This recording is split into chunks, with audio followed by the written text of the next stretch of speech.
I need a fresh move of God in my life. I just want to read something on your book. You said that nothing, and I mean nothing in my life turned out the way I thought it would. Y254, in conjunction with the Laikipia County Government, bring to you the Laikipia Innovation Fair. Monday, 28th to Thursday, 31st May, live from Nyahururu Stadium. Log on to www.ajiradigital.go.ke and register to showcase your artistic talent during the auditions on Tuesday, 29th May. Come enjoy electrifying performances during the Innovation Fair by Eko Dida, Dufla, Tony Njenga alias Ngonyore, Irungu High Tech, Rose Sifuna, and many more local artists. Later on Thursday, 31st May at 3 p.m., the Y254 team takes the party to Laikipia University, Laikipia campus. Let's welcome Madaraka Day in style. Laikipia Innovation Fair, Monday 28th May to Thursday 31st May, live from Nyahururu Stadium.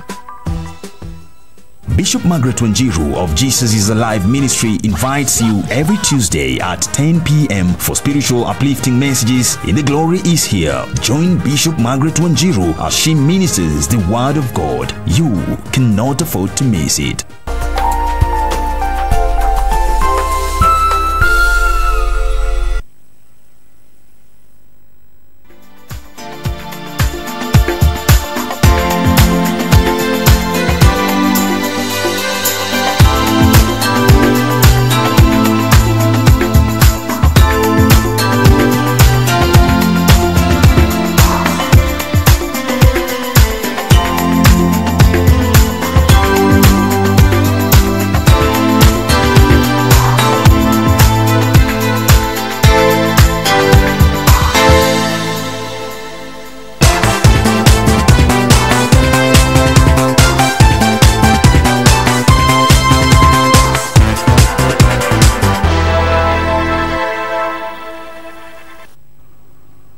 Good afternoon. Thank you so much for joining us. This is Channel 1 Lunchtime News. It is also our final edition of the segment in the month of May. Thank you so much for creating time to join us. It is also a day when Kenya held its 16th prayer breakfast. And what exactly were the speeches and the contents of this prayer breakfast? We'll be telling you shortly. Our sign language interpreter is Susan Thuku. I am Rose Gakuo. And kindly do interact with us during this bulletin. We are on air. We are also online. On Twitter, it's at KBC Channel 1, where you could also tweet me directly at Rose_Gakuo, while you can reach us on text. The SMS line is right on your screens, 22162. Let's take that again, 22162, right on your screens. Begin with where you are viewing us from. Well, on Facebook, it's KBC Channel 1. Let's begin. Calls for forgiveness and political tolerance and the war on graft dominated the 16th National Prayer Breakfast meeting presided over by President Uhuru Kenyatta. It was a rare spectacle as key political leaders led by President Uhuru Kenyatta and his deputy William Ruto shook hands and shared hugs with opposition leaders Raila Odinga and Kalonzo Musyoka. Kenyatta is asking for forgiveness, or rather asking for forgiveness, urged leaders to put aside the political differences for the sake of building the nation, while opposition leader Raila Odinga said he is firmly behind the government in the fight on graft Kenyans to shun ethnicity. The leaders said they will soon be on a peace tour in the country to ensure the message of peace, forgiveness and cohesion cascades to the villages. Revive us again, teach every thy love, may your be rekindled with fire. And they said that the divisions, the hatred, the tension that has existed between our people from all those generations to now will end by with us, the two of us. And we will have differences in terms of political opinion. But let us today say that those differences shall never, ever, ever be allowed to cause bloodshed, misery, destruction of property in our land. We can agree to disagree and move forward. Ndugu ask for your forgiveness.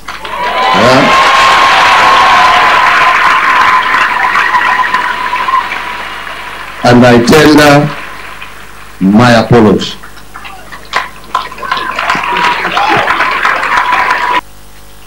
On behalf of my team and myself, I, in front of this congregation gathered here, prayer breakfast, tender my apology to my brother. Apologize.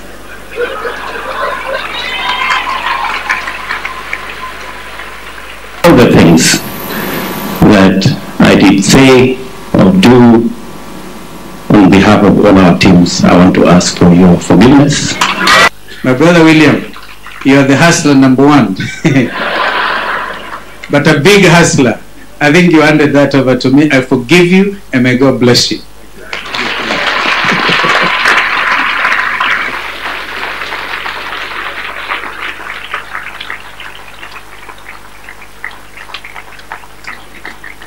Well, and as the calls for peace continue to gain traction, the clergy is warning politicians against seeking political capital in the ongoing corruption cases by fueling seeds of discord amongst Kenyans. They want political leaders to allow investigative agencies to execute their mandate to ensure a fair hearing and justice for all.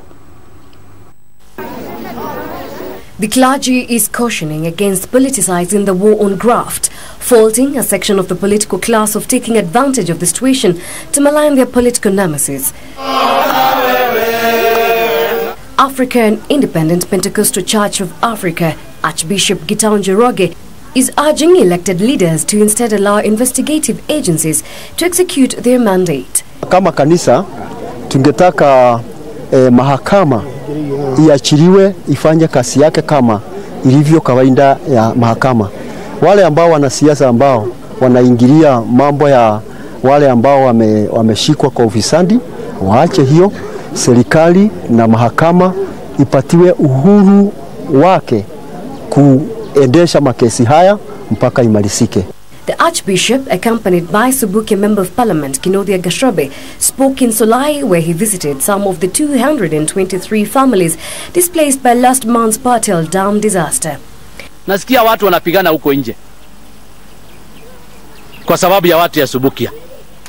Naonya hawa waache kutafuta political mileage na damu ya Subukia. Wale ambao hawajaadhiriwa na mkasa huu wasiingie kwa mpango huu ili kuharibu, kwa sababu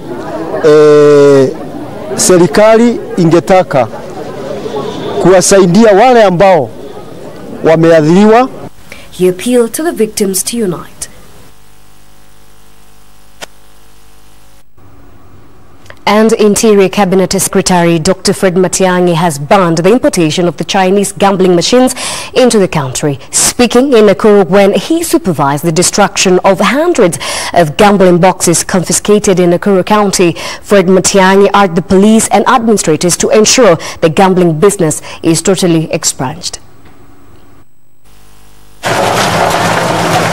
Hundreds of Chinese-made gambling boxes were destroyed in Nakuru, following a swoop by police and local administrators to rein in on business operators that had defied orders to seize the gambling business. Not even begin to tell you the damage that these gaming machines have done to our children.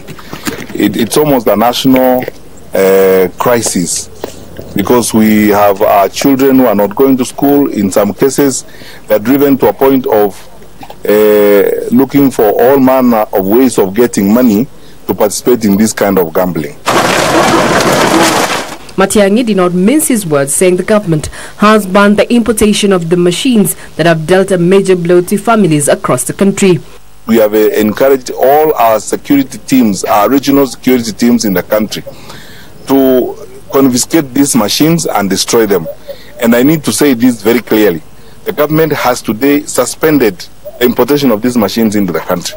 And all agencies involved are aware. Kenya Revenue Authority is aware, Kenya Bureau of Standards is aware, Kenya Ports Authority is aware. None of these machines will leave the port of Mombasa or whichever entry port they are coming through.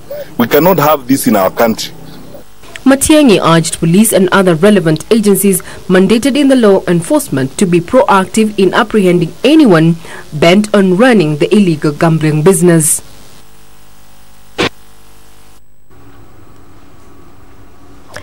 And residents of Adanwa ward in Tigania West constituency are up in arms over what they say is misappropriation of 152 million shillings meant for the Kingirwa water project. They're now petitioning the Ethics and Anti-Corruption Commission to investigate the matter.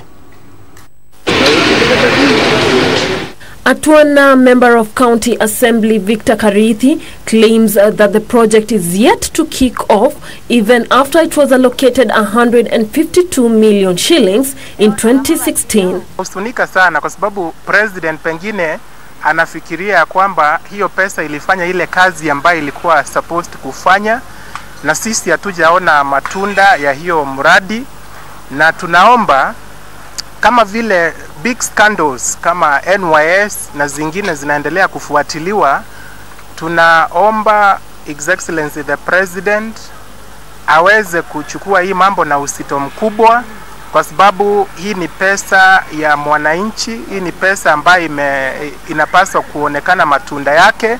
The project was expected to benefit 4,000 farmers drawn from Choro, Ntinanye and Atwana locations. Meanwhile, a section of Jomvu Mikanjuni ward residents in Jovu constituency of Mombasa County held peaceful demonstration against area member of County Assembly Abdallah Shebe for allegedly mistreating area youth. Mimi ni katika wale vijana mmoja wapo tuliokuja tukaharasiwa na polisi, wakatupiga na wakatuharas na tulienda paka shimo tuliofungwa. Sisi kinachotuumiza sana ndani ya moyo wetu, tuko na machungu sana na huyu jamaa. Mahali tumetoka na yeye na mahali tumemfikisha yeye, si mtu wa kuja kutudhalilisha tena kwetu nyumbani. Kitu ambacho tunamwambia na tunamwahidi ataanguka. Na hatuna imani na yeye na tumepoteza imani na yeye na hatuogopi wala hatuogopi. Hatuna imani na yeye kwa sababu aloahidi yote hakuyafanya. Akatuonesha unyonge kwa sababu yeye ni kansela, akachukua vijana wetu akaenda akawafunga. Ramadhani hata yeye ni Muislamu, hajulikani Uislamu wake uko wapi. The protesters took to the streets accusing their ward representative of using police to harass the youth. And now we head to Turkana County, and hundreds of motorists applying the Kitale-Lodwar road are accounting losses amounting to millions of shillings as more than 600 heavy commercial vehicles remain stranded following flooding at Kainuk Bridge. The bridge has been impassable for more than 5 months now after River Malmalite broke its banks.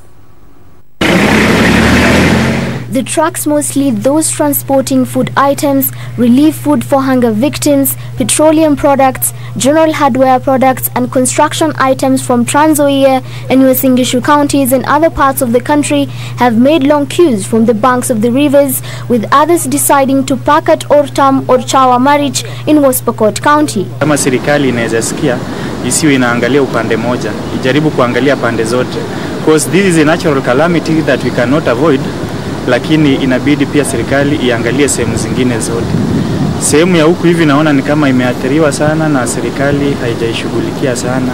Watu wamekosa mali, hasara. Angalia magari zimejaa ndani ya maji. Hizi magari zingine za bank. Mtu amechukua loan alafu anakuja gari yake inaingia kwa maji, inapotelea hivyo mali ambayo ni bank. Mtu wa bank hajui kama kuna mtoni hapa ama nini, hajui. And on the other side of the bridge, trucks carrying dry fish from Lake Turkana destined for Congo pitched camp at Kalem Gorok, Kayaking and Lokichar centers. Turkana South Legislator James Lominen, who was accompanied by local MCAs toured the region to check on the reconstruction progress.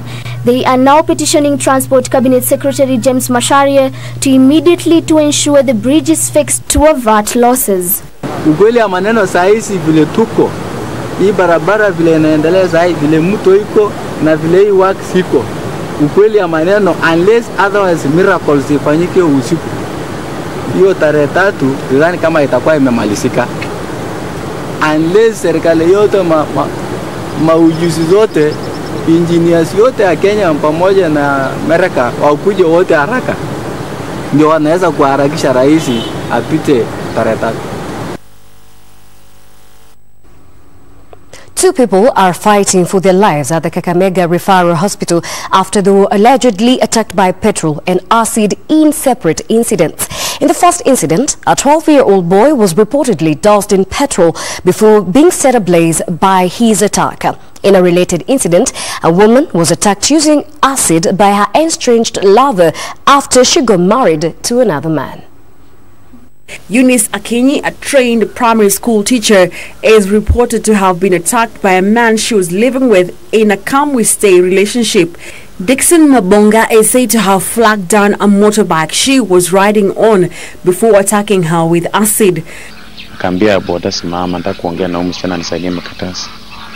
Na msichana pia boda akasimamisha. Msichana akatoka kwa pikipiki akasema ni makatasi gani kusaini na ni ya nini?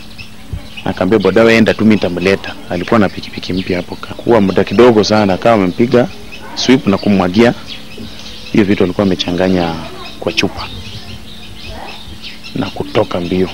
According to Eunice's parents, the man had cohabited with their daughter for a short time before he left her. Waliwachana kama ako na mimba miezi miwili. Baadaye alizaa kama ako peke yake na akaishi muda ya miaka 5 kama ameishi peke yake. Sasa wakati alipopata mchumba mwingine wakaamua kuishi pamoja, ndio huyu kijana akaanza kumuwinda. Ndio siku moja alimfamia wakati yenye alikuwa akienda kuapply kazi, ni mwalimu wa primary. She is reported to have returned home 5 years ago after the breakup until recently when she formally got married. A nurse at the hospital says the victims are responding well to treatment. Tulipokea huyo mgonjwa akiwa referred from Lomakanda Hospital with 35 to 40% burns ambazo zilikuwa zimekuwa caused na acid. So when she came, she was very ill, very sick, and we have been attending to her. According to us, we are seeing much improvement.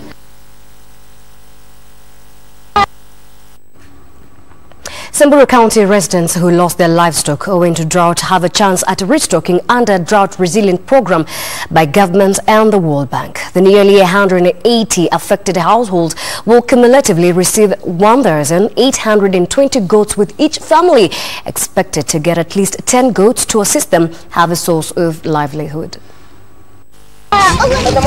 Many families in Samburu County who lost their livestock to drought have so far benefited from the Resilient project that is being funded by the World Bank in partnership with the Kenyan government. Affected households across the 26 villages in the county are expected to receive 10 goats per household. Wenzangu wote wamefaidika. Hizi mbuzi lazima tuchunge zaidi. Na muangalie mbuzi aisiuzi saa hii, usifikirie leo ni ile mbuzi yako unauzanga ovyo ovyo. The county project officer Geoffrey Lelenguya said the national government through the Department of Livestock aims to help the affected families to be independent. We have procured 1,820 goats, which is going to benefit 182 households in this county, and a total of 26 villages. While sharing the same sentiments, Samburu County Executive Member in charge of livestock, Vincent Liarama, said the county government aims to improve lives of residents by increasing the number of livestock in the region so as to enhance food security. This is a program that's going to support the said households to recover from the just ended droughts. Hiyo mbuzi 10 nimepata, nasema asante kwa sababu hiyo mbuzi kisaa watoto wangu watakunywa maziwa. For Channel 1 Lunchtime News, I'm Emily K. Buddy. Well, and our report now gets us to a very fast break. We thank you so much for your company. But remember, there's so much lined up for you right after this break.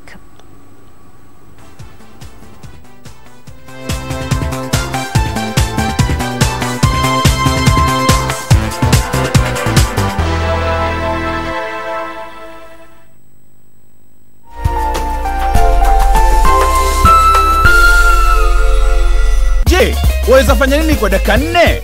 Na mega dola. Unaweza piga chef. Na mega dola. Kila kitu ni mega. Waweza pika ugali. Na mega dola. Pesa hapa ni mega. Labda waweza fua nguo, ama unaweza tengeneza milioni 30. 4 minutes are enough to win big with Mega Dollar. Just go to Lipa na M-Pesa, select Pay Bill, enter business number 295888, enter account name KBC, deposit 10 shillings or more, enter your PIN and press OK, then choose 10 numbers from 1 to 80 and send to 29588. And you can win up to 30 million shillings every 4 minutes. Deposit, play, and win with Mega Dollar. The big game for big winners.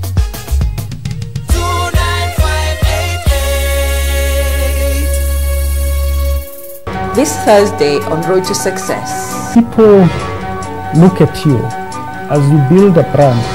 It's first connect with you as an entrepreneur, you as a founder. If they have trusted you in their past life, they can trust you in your new life because they have seen some consistency. Remember, how you treat your employees has got a direct effect on how they also treat your customers. Road to Success. Only on KBC Channel 1. SportPesa Super Cup has come to Kenya. Kenya's own Gor, AFC, Sharks and Kakamega Homeboys are getting ready to take on Tanzania's finest, Simba, Yanga, Singida and JKU. The champion will face one of EPL greats, Everton FC at Goodison Park. Don't miss another moment of football history. SportPesa Super Cup from the 3rd to 10th of June. There is a critical role that ICT plays on this journey, and we have to get the building blocks right. I'm challenging the mindset. I'm challenging the mindset and insisting that ICT is the backbone of all sectors and we all have to be engaged exactly to the point that was mentioned earlier by Dr. Kitui. We cannot work in silos. It's mainstreamed, and that's my challenge. It is extremely important that we mobilize a constituency, particularly of young people, who force their politicians that relevant politics must be aligned with our digital inclusion. Millions of people have come into financial inclusion because of mobile wallets. Developed in Africa, virtually every African country today has a mobile payment system. This part of the architecture that will drive us forward.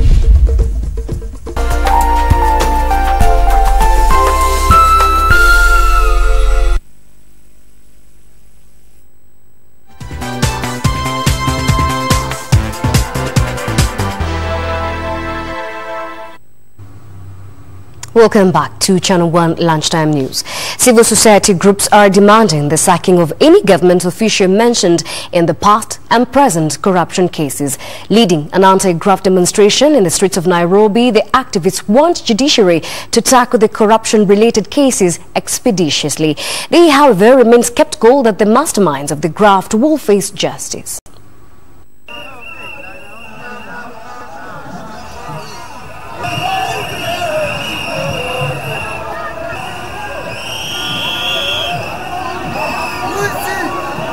For the last 2 weeks tumeona cases ambazo Wakenya wamepoteza billions of money na ni kama hakuna hatua ya maana inachukuliwa. Na kwa sababu hizi ni pesa ambazo zinapaswa kutupatia huduma, tunasema kama sisi kama Wakenya lazima tuchukue hatua na tutapambana na wao mpaka tuhakikishe kwamba haki imefanyika. Not just the government, it is the people of Kenya to conscientize them.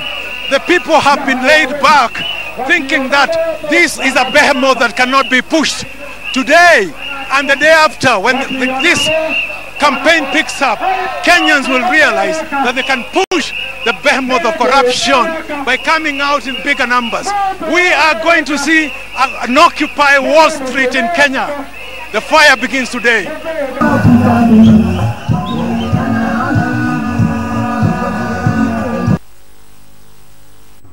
Nyeri Referral Hospital is set to undergo a facelift in the next 3 weeks that will improve service delivery. The facility will be renovated at a cost of 30 million shillings. With the devolution of health services, Nyeri County government has set aside 30 million shillings to renovate Nyeri Referral Hospital, which started off as a military hospital in the 1930s. In Mount Kenya, we are constructing an outpatient block. We are doing Karatina Hospital. We are constructing stores and construction of a newborn unit. Odaya Hospital, we are constructing an incinerator, and we are also the access road. According to the area governor Mutahi Kahiga, the renovations will be providing a hospitable environment. We are going to fix comfortable and modern seats in the waiting bay. Zile sasa zimechakaa ama namna gani? At the same time, he pointed out the project marks the beginning of other similar initiatives in all health facilities in the county. He promised to work towards developing the county's health facilities. Lena Nyambura for Channel 1. The National Transport and Safety Authority has launched a refresher training program for all public service vehicle drivers operating in the country as efforts to restore sanity on Kenyan roads intensify. Program coordinator Samuel Nyaribo says the initiative seeks to change attitudes of PSV crews, which has bane blamed for the bane of road carnage. The country has over the years suffered from the ghost of road carnage, a bane that has claimed thousands of lives and maimed many. With the state of affairs blamed on human error, the National Transport Authority is seeking to reverse the trend through a refresher course targeting all public service vehicles. Drivers wetu wote wamesoma, wameelezewa juu ya barabara, juu ya abiria, tabia zao kutoka kwa nyumba, tabia zao kwa stage, tabia zao kwa sako, tabia zao kwa askari, tabia zao kwa barabara. Already, 20 PSV circles have so far benefited from the training that is being carried out by NTSA in partnership with the Traffic Police Department, aimed at reducing the number of road accidents across the country's roads. According to the National Coordinator of the training, Samuel Nyaribo, the 3-month training targets all PSV drivers in registered circles. Nyaribo saying the part of the course the drivers will be taken through includes change of attitude and behavior. Siku unaweka 3,000 ya mwenye gari na wewe unabaki na 600 yako, unaona kama ni kidogo. Ili hadi tumeambiwa unafaa kuipokelea, maana hiyo ndio yako. Ya mwenye gari ni yake na wewe unapangia yako. Wao wajione ni professional drivers. Wajione wamepatiwa gari ya milioni 3. Na hiyo ndio vizi yake. Akae smart. Gari ikae smart, aongeleze abiria vizuri, asukise mahali inatakikana, abebe abiria ile kiwango ya hiyo gari, alete pesa ya ukweli, arudi kwake, achenge kwake na achenge serikali hii. He was speaking in Naivasha town during training for the new Naivasha Nairobi United Services Sacco drivers.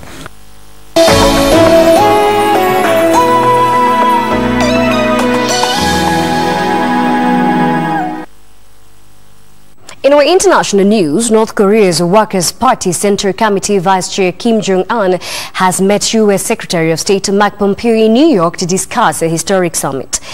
General Kim Jong-un, the most senior North Korean to visit the U.S. in nearly 20 years, dined with Pompeo after flying in from China, and the two are due to meet again later today.